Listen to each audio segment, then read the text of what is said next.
10 سال کی خلافت کے بعد حضرت عمر دنیا سے چلے گئے، لیکن ان کی وفات کے صرف 3 دن بعد حضرت عثمان مسلمانوں کے خلیفہ بنے، جو ایک بڑے صحابی ہونے کے ساتھ ساتھ دنیا کے سب سے امیر ترین لوگوں میں سے بھی تھے۔ اور اس کے بعد حضرت عثمان 12 سال مسلمانوں کے خلیفہ رہے،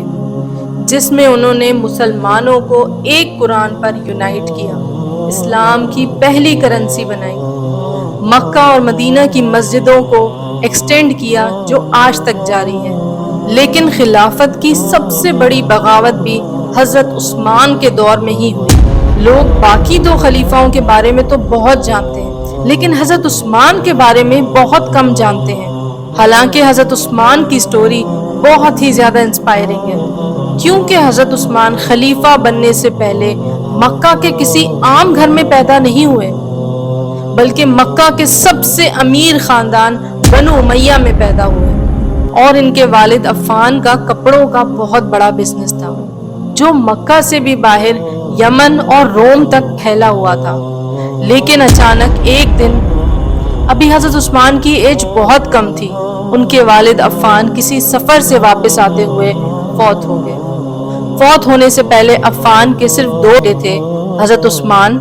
اور بیٹی آمنہ، اور اسلام سے پہلے عرب کا سسٹم یہ تھا، فوت ہوتے ساتھ ہی باپ کا سارا مال صرف بیٹے کے پاس ہی جائے گا، اور بیٹیوں کو کچھ نہیں ملتا تھا۔ اسی لیے عفان کا پورا بزنس، تمام مال بہت ہی کم عمر میں حضرت عثمان کو مل گیا، جس کی وجہ سے حضرت عثمان بہت ہی کم ایج میں مکہ کے سب سے امیر ترین شخص بن گئے۔ اسی لیے مکہ کے سارے لڑکے حضرت عثمان کو ایک رول ماڈل کی طرح دیکھتے تھے۔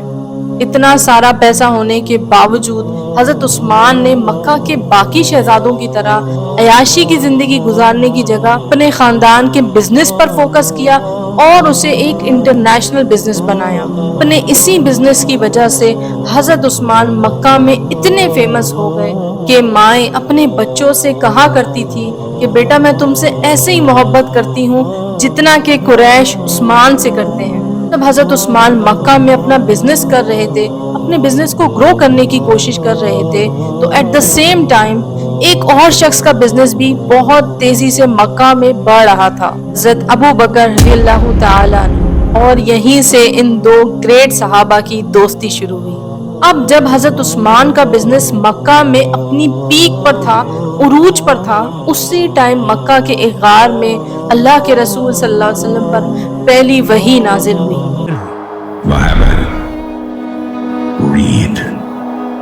آپ صلی اللہ علیہ وسلم کے گھر والوں کے بعد سب سے پہلے حضرت ابو بکر نے اسلام قبول کیا،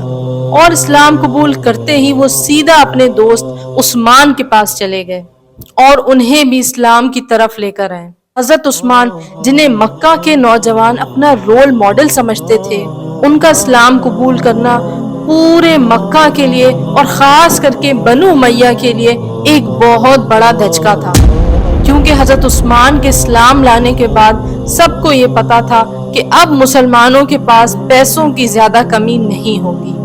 حضرت عثمان بنو امیہ کے پہلے اور اکیلے شخص تھے جنہوں نے اپنے خاندان کے خلاف جا کر اسلام قبول کیا تھا۔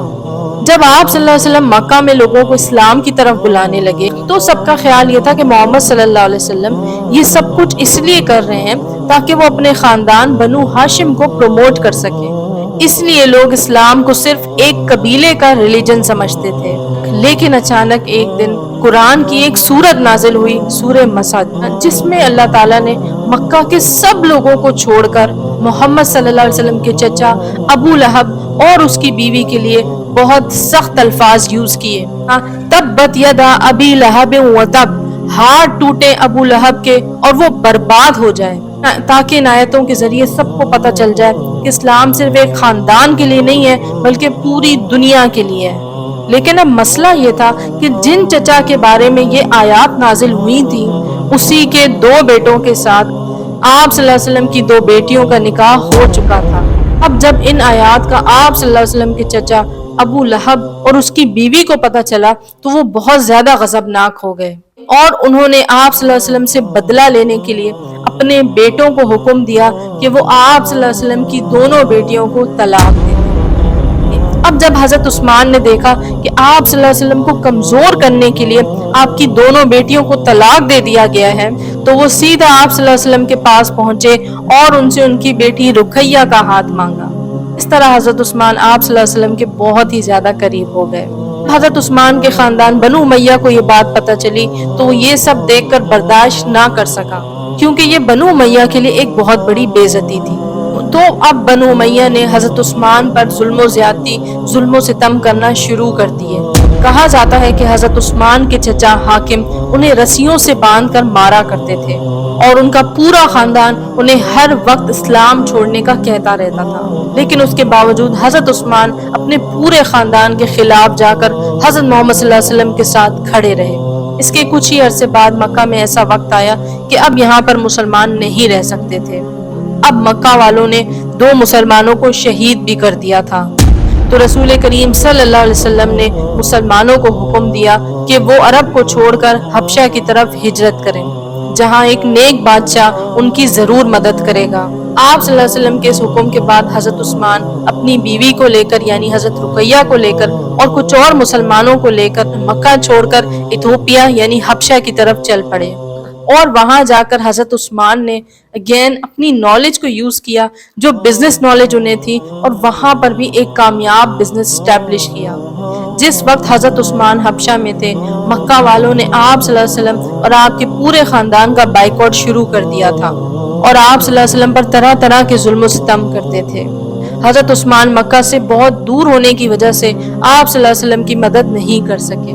4 سال حبشہ میں گزارنے کے بعد حبشہ میں ایک افواہ پھیلی کہ مکہ کے سارے لوگ اسلام قبول کر چکے ہیں۔ یہ سن کر حضرت عثمان اور باقی مسلمان حبشہ کو چھوڑ کر واپس مکہ کی طرف آئے، لیکن یہاں آ کر انہوں نے دیکھا کہ یہ سب بالکل جھوٹ تھا۔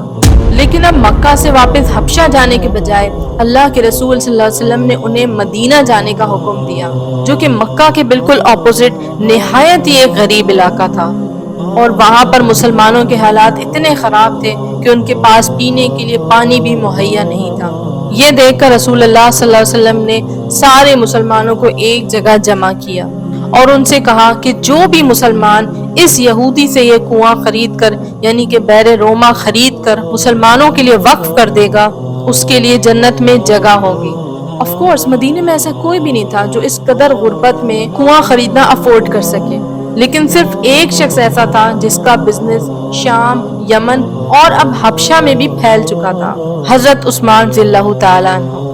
حضرت عثمان سیدھا اس یہودی کے پاس گئے، لیکن اس یہودی نے کہا میں یہ کنواں نہیں بیچنا چاہتا، کیونکہ اس کنویں کے پانی پر اس نے ٹیکس لگایا تھا اور اس پانی کو بہت مہنگا بیچتا تھا۔ تو حضرت عثمان نے اس یہودی کے ساتھ ایک ڈیل کی اور اس سے آدھا کنواں خریدا، یعنی کہ ایک دن یہ کنواں حضرت عثمان کا ہوگا اور دوسرے دن یہودی کا ہوگا۔ اس یہودی نے یہ آفر خوشی سے ایکسپٹ کر لی، لیکن کچھ دنوں بعد اسے ریئلائز ہوا کہ اس نے بہت بڑی غلطی کی ہے،